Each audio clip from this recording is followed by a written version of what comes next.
Uh, my name is Graydon Colville.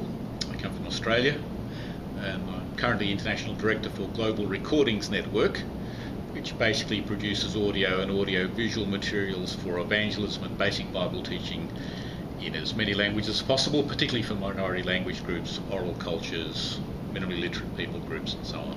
Very good. What have you gotten from this consultation that you think is significant for you personally and professionally?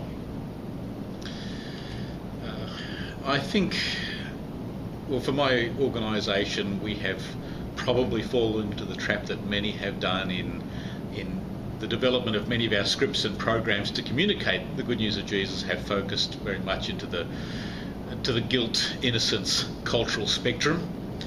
And although I've been long aware of the shame, honour dimensions of culture, I haven't adequately brought that into the way we approach our work.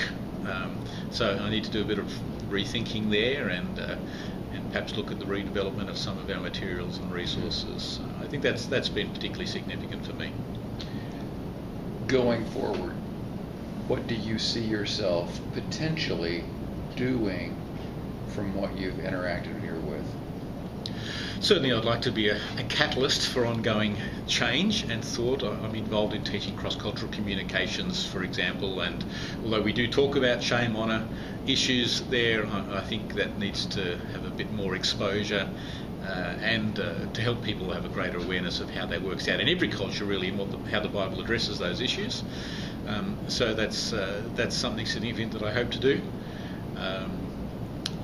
And even in my own local church context and whatever networks I'm involved where it's relevant, I hope to be a catalyst for change, as well as within my own organisations. Okay. Is there anything specifically that you would change? And if so, what would that be? It would be in specific contexts. Obviously, I work with many cultures, so I want to be far more conscious of the dynamics within the cultures that I'm working with. And I work with people in Africa and Asia and many honour-shame cultures. So I just want to be a whole lot more sensitive to those issues, both in my encouragement and personal relationships with those people, and in my desire to help encourage them in their ministries and to address these issues. So. Can you think of one specific culture that you work with, and how it might flesh out with that specific one? Sure. Well, I spent many years in Pakistan myself, and currently one of the teams that I work with is located in Pakistan. They're all Pakistanis, but they have largely used materials developed in the Western world, or originally in the Western world. So I would very specifically like to help them think through, in their context, of what's the most appropriate way to communicate the basic message of the gospel into the honour-shame culture that is part of Pakistan.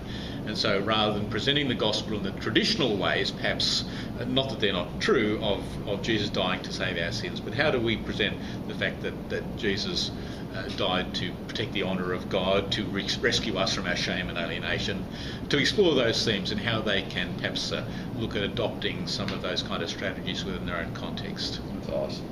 Very good. Okay, thank sir. you. All right. Yeah, we have enough people in here to